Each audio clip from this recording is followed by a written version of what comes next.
বাপের পরিশ্রম আর ঘরের অভাব যেই ছেলে মনে রাখতে পারে সেই ছেলে কখনো খারাপ দিকে যেতে পারে না। এটার যদি আমি পরিব্যাখ্যা করতে যাই তাহলে প্রথমেই দাঁড়াবে আমাদের বাংলাদেশের বাপকে। অবশ্যই মুক্তিযোদ্ধারা, যদি মুক্তিযোদ্ধারা বাংলাদেশের বাপ হয় তাহলে তাদেরকে এখন অপমান করে কথা বলতেছে তারা কি, আপনারা একটু বুঝে নেবেন। এখন অভাব নিয়ে যেটা বলবো, অভাব এর পরে আমাদের দেশটায় অভাব ছিল কিনা? অবশ্যই ছিল।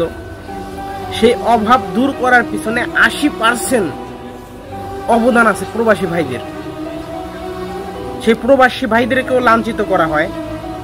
আসলে বাস্তবতা এইটাই, মানুষ স্বার্থের জন্য স্বাধীনতার সার্বভৌমত্বকে ভুলে যাচ্ছে, প্রবাসীদেরকে হয়রানি করতেছে, প্রবাসীদেরকে লাঞ্ছিত করতেছে, দেশের সাধারণ জনগণের উপর অত্যাচার করতেছে। এইগুলো থেকে যদি আপনারা মুক্তি পেতে চান তাহলে মাননীয় প্রধানমন্ত্রী শেখ হাসিনাকে বাংলাদেশের দরকার, এবং কি ওনার নেতৃত্বেই বাংলাদেশটা ভালো ছিল। জয় বাংলা, জয় বঙ্গবন্ধু।